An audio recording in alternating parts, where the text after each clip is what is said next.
我37岁，不上班，住在森林里，带娃带狗，一个月流水6万加。我家离市区20多分钟，但感觉像在另一个世界。30亩地，一半是全封闭的，每天醒来就是狗在跑，孩子在笑，我会运动或者练一会儿瑜伽，老公在工作之余搞他的小工程。很多人问我你是怎么开始带狗赚钱的？其实一开始很简单，就是我们自己的狗出门找寄养，我看了一圈就觉得这个我也能做，而且我可以做得更好。再加上本来就特别喜欢狗，一开始我一次只带1只，慢慢越带越多，也越来越有经验。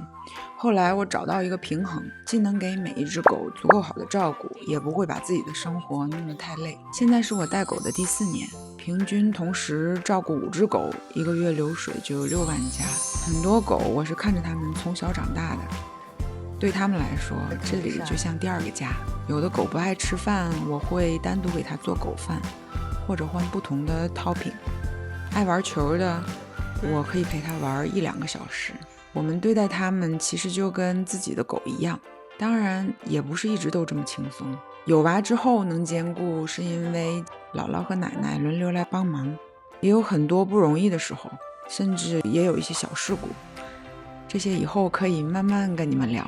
其实4年前开始的时候，我根本不知道能走多远，就是因为喜欢，然后一点点坚持下来。